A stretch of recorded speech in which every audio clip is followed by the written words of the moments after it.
Olá, galerinha do Casa Escola, olha aqui mais uma vez, a gente vai dar continuidade a falar sobre o bioma Caatinga, tá? Mas hoje, mais especificamente, eu vou trazer uma aula para vocês sobre os tipos de solo que eu encontro no bioma Caatinga. Nós sabemos já que o bioma Caatinga é um bioma muito importante para a fauna e flora local. E o bioma Caatinga, ele é encontrado, é um bioma exclusivamente brasileiro, só encontrado em nosso país, em toda a região Nordeste. E uma perguntinha para vocês, ele é encontrado só na região Nordeste ou eu encontro o bioma Caatinga em outra região do Brasil, além das regiões Nordeste? Uma pesquisa para que vocês façam em casa, tá ok? Então, aqui eu trouxe os tipos de solo que eu encontro nesse bioma.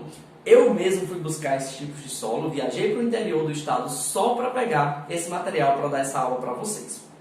Sem enrolar muito, eu vou falar quais os solos que eu estou com eles aqui disponível para a nossa aula. Então, no bioma Caatinga, eu vou encontrar um tipo de solo chamado de arenoso, que é a areia. Eu vou encontrar o tipo de solo chamado de argiloso, o argila, ou mais conhecido popularmente como barro, e também vou encontrar um tipo de solo chamado de umífero ou solo humus. São esses três tipos de solos que eu vou encontrar nesse bioma. Nós vamos falar também, eu vou falar aqui para vocês, como esses solos são formados.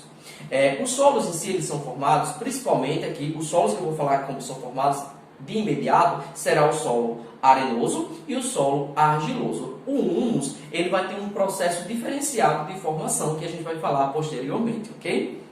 Então, focando nesses dois tipos de solo, arenoso e argiloso, esses solos eles são formados a partir do intemperismo das rochas. O que seria intemperismo das rochas? Seria o desgaste que acontece com as rochas.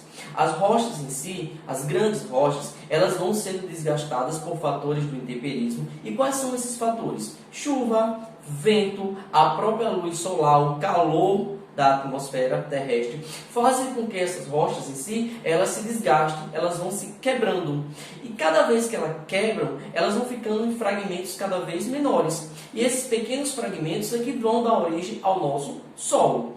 Vocês perceberam que aqui no arenoso, como eu trouxe daqui do sertão nordestino, certo? Eu viajei para o interior do estado, ele é um tipo de solo, mesmo sendo arenoso, com partículas pequenas de rocha, esse solo arenoso ele é um pouquinho mais grosso. Se nós formos para a praia, nós vamos perceber que a areia da praia ela é bem fininha.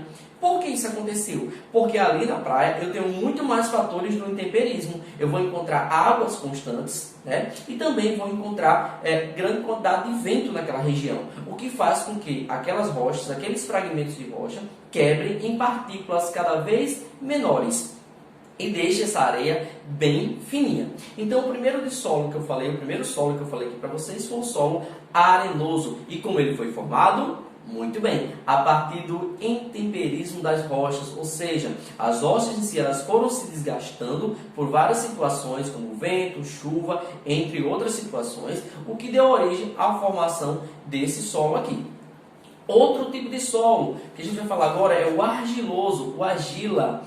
Certo? A argila, perdão. Esse solo aqui também é muito importante, encontrado também no bioma Caatinga. Esse solo é utilizado principalmente para a confecção de utensílios domésticos, sejam eles panelas de barro, que é feito a partir da argila em si, e também ele é utilizado para fazer materiais de decoração, como vasos decorativos. Construção também, o argila é muito utilizado na construção, assim como a areia, o solo arenoso.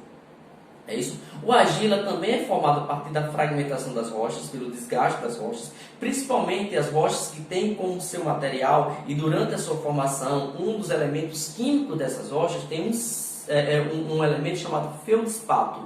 O feldspato é o que vai dar origem a essa argila. Ele vai deixar ela com essa liga, vai ser capaz de ligar, desligar, e eu consigo moldar várias estruturas com essa argila em si. Então ele é feito aí por partículas ainda menores do que a areia. As partículas são tão menores, e elas conseguem se ligar entre si para dar esse formato, para que eu consiga produzir, construir coisas a partir desse tipo de solo, chamado de solo argiloso, tá?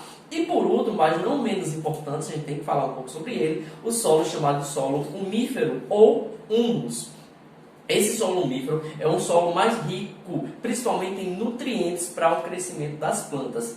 Nesse solo em si, ele é composto por restos de materiais em decomposição. É formado por folhas, pode ser formado por plantas, podem ser formados também até mesmo por restos de materiais que foram decompostos através de fungos e bactérias, aqueles lá decompositores que fazem o processo da reciclagem da matéria orgânica do ambiente.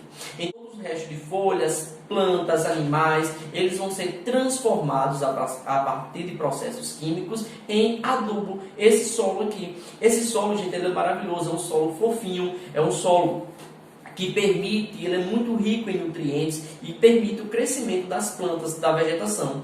Um ambiente, uma região que tenha muito solo umífero, vai ser uma região ideal para grandes plantações, porque ali vai ter muitos minerais que façam com que as plantas consigam crescer e se desenvolver mais fortes e, consequentemente, também mais rápido do que outros solos. Na verdade, quando eu falo de um solo, de um bioma, principalmente da caatinga, que a gente está focando nele aqui, ele vai ter a combinação desses 3 tipos de solos diferentes para a sua formulação. Então, a combinação vai ter nele, vai ter o solo arenoso, o solo argiloso e o umífero. A combinação desses 3 tipos de solo é o que vai formar ali o solo em si do bioma caatinga, né? Formar toda aquela região, ok? Com relação também à formação, a gente vai ver, olha, já vimos que esses 2 solos são formados através do intemperismo das rochas, ou seja, o desgaste das rochas, que vão dar origem ao solo arenoso e argiloso. E o solo umífero, ele é formado a partir da decomposição da matéria orgânica, de restos de animais, plantas, que vão dar origem a esse tipo de solo.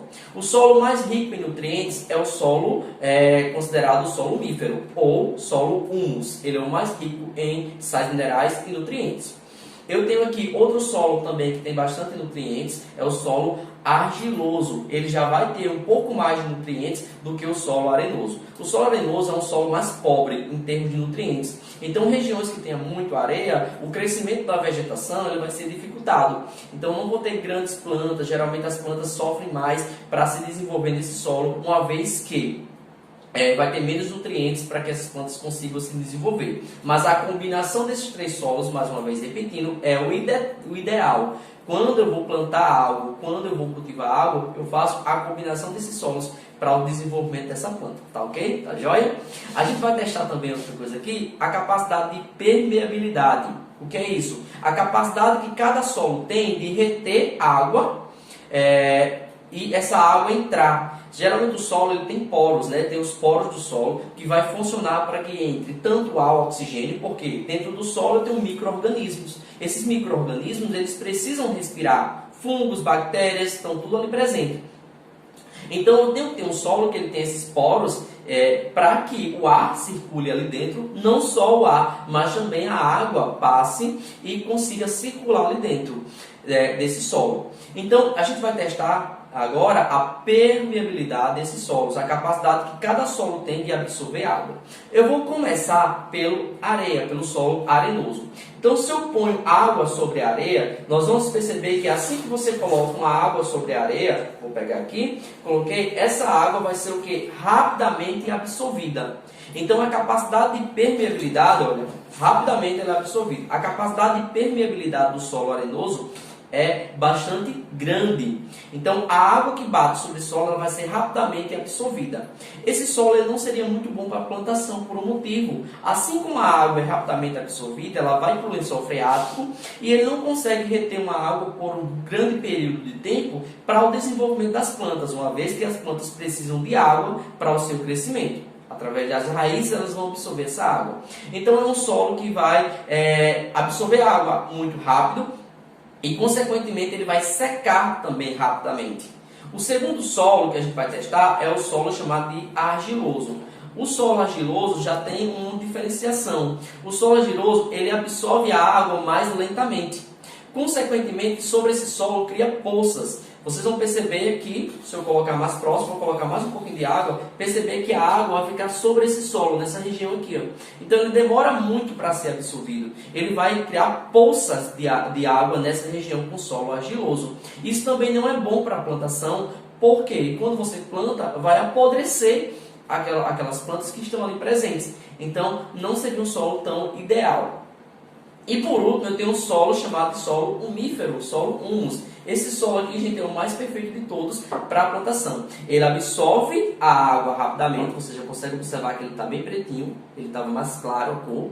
Então ele absorve a água rapidamente e ele tem outra particularidade, ele consegue reter essa água por muito tempo. Então ele vai ficar um solo com água para o crescimento da planta, ele não vai ficar seco rapidamente, ele também não vai impulsar água naquela região, o que permite o desenvolvimento das plantas. Então, como eu falei, se eu quero um solo perfeito para o desenvolvimento, o que eu faço? Eu faço a combinação desses todos esses solos. Então, eu combinando o arenoso, quando eu combino o solo umífero e o solo argiloso, eu faço essa combinação, utilizei esse prato para fazer essa mistura de solos, certo? Eu tenho um solo perfeito para desenvolvimento das plantas e, consequentemente, o crescimento daquele bioma.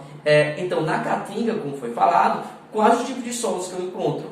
Eu encontro o solo argiloso, o solo arenoso e também encontro o solo umífero. Ou seja, a combinação desses três tipos de solo forma o solo que eu encontro no nosso bioma Caatinga.